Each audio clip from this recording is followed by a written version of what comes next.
If you're packing for a Disney cruise right now, there are things on your packing list that don't belong, things missing that absolutely should be there, and at least one item that's going to get confiscated at the port. Here are 10 mistakes and the fixes for every single one. Starting with the one that hits before you even board, and that's not packing a separate carry-on bag with everything you need for the first several hours on the ship. Here's what happens. Your main luggage gets checked at the port. It goes through a separate process and it doesn't reach your stateroom until late afternoon or early evening. It could show up at 4 p.m., but it could also show up after dinner. And for every hour it's not there, everything you need is sitting in a bag that you can't get to. So here's what actually goes in that first day bag. Your swimsuit, your sunscreen, sandals, a cover-up, any prescription medications you can't replace on board, your phone charger, I like to keep a water bottle on me, sunglasses, and any snacks for the kiddos because it's always good to have those on hand. And here's the pro tip most people don't know. If you're 21 or over, your wine, champagne, or beer goes in here too. Disney Cruise Line allows each adult to bring up to 2 bottles of wine or champagne or 6 beers per person per port. It has to be in your carry-on though, not your checked luggage. So pack it in this bag, carry it on yourself, and you've got a bottle waiting in your stateroom before your luggage even arrives.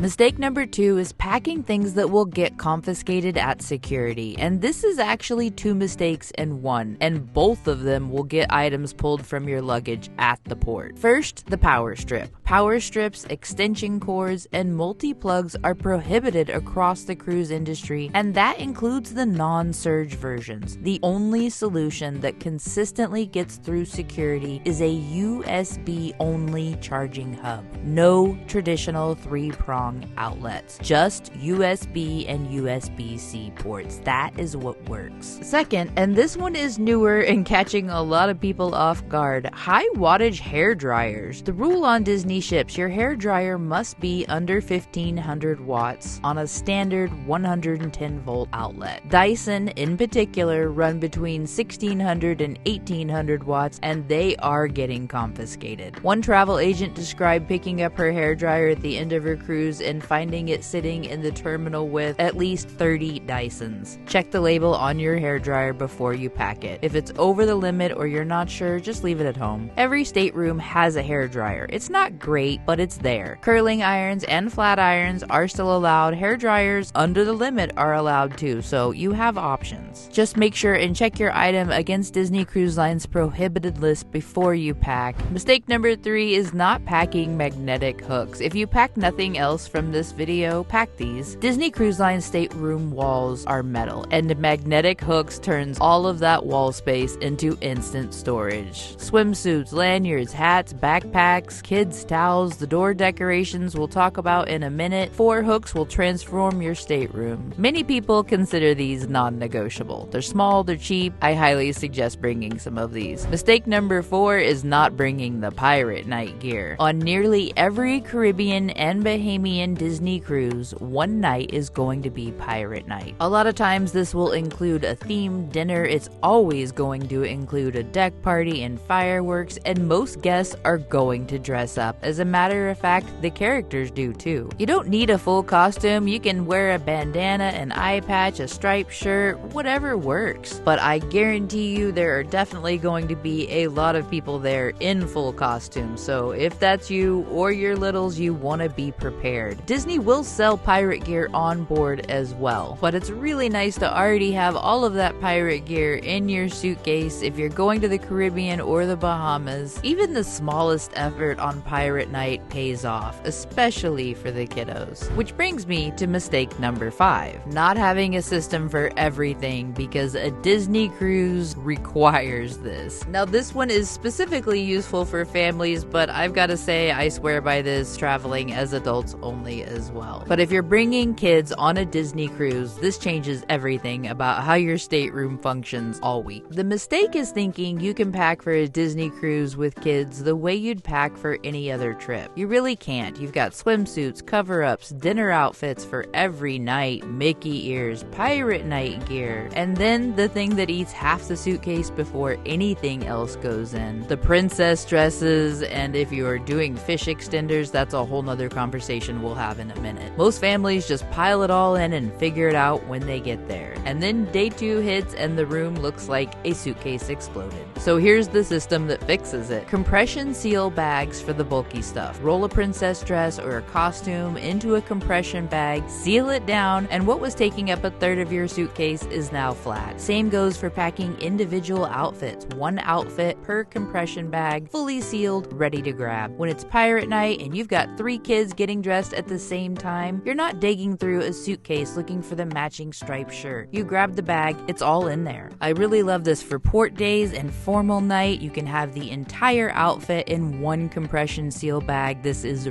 really handy. For everything else, packing cubes. 1 cube per person, packed at home by category. When you get to your stateroom, you're not unpacking, you're just pulling the cube out and dropping it straight into the drawer. That's it, the cube is the drawer. I like this for cleanliness as well. The stateroom stays organized for the entire cruise instead of becoming a pile by day 2. I also highly recommend a pop-up hamper. It's perfect to throw in the closet as you're done with those clothes. Throw them in the hamper. Just put them back in the compression seal bags. Take care of it when you get it home. Now, mistake number 6 is overpacking for formal and underpacking swim. I have done this for sure. You pack for the cruise, you imagine 3 dresses, a swimsuit, formal outfits, and then you get on the ship and realize you are spending more time in your swimsuit and leggings than any other piece of clothing on the entire trip. Disney Cruise Line dress codes are relaxed. There's 1 optional dress-up night on the shorter itineraries. If you're going on the longer itineraries, they will have a semi-formal and a formal night, and optional is the key word. Nice casual is the standard for dinner the rest of the trip, and you don't have to have formal outfits even for those formal nights. Some people go all out, some people are just going to stick with their standard nice casual wear for dinner. Here's the ratio that actually works. 2 to 3 swimsuits per person, so 1 is always drying. You definitely want to have 1 nice casual outfit per dinner, and if you're on a longer sailing with a dress-up night, I would bring 1 elevated option. If you're going to Palo or Remy, you might want to consider wearing it twice or bringing 1 more. But I tell you, I've brought 5 dresses for every cruise, and I usually wear 1, maybe 2. After I've already reworn the swimsuit and my leggings, make sure you've got the swimsuits and the cover-ups and the casual clothing. You want to have something nice to wear, but I wouldn't go overboard with the formal clothing. It usually ends up taking up space. Number 7 is over-door shoe organizer. This is actually something that Disney Cruise Line does not allow. People do have toiletry bags though, and these are a great idea. You just need to make sure that it's going to hang on the hook in the bathroom, not over the door. Because Disney Cruise Line bathroom counter space is minimal. There's not really enough room for 2 people's worth of toiletries, sunscreen, kid stuff, and everything else you need within arm's reach. A toiletry bag makes this really easy. Sunscreen goes in 1 pouch, medications in another, the kids' small items, electronics, anything you're constantly reaching for, all of it is off the counter, actually findable. Honestly, I like to get one that just folds up. I don't even bother with hanging it since they don't like the over-the-door hangers. I just keep it all contained in 1 space. That way, you're not digging around for everything, and it's really easy just to keep this in your carry-on as well, so you have everything with you. Now, number 8 is another one you want to have in your carry-on, and this is a huge mistake, and that is not having motion sickness preparation. Most people don't get seasick on a Disney cruise. The Caribbean and Bahamian itineraries are generally calm waters, but that's not always going to be the case, and some people are going to feel it, and you don't want to find out you're one of those at 2 a.m. on night 3, far from shore and a pharmacy, with the rest of your cruise still ahead of you. Here's what I suggest. Pack a motion sickness option before you leave. I have a multi-prong approach here. Boning is the move for us. Bonine.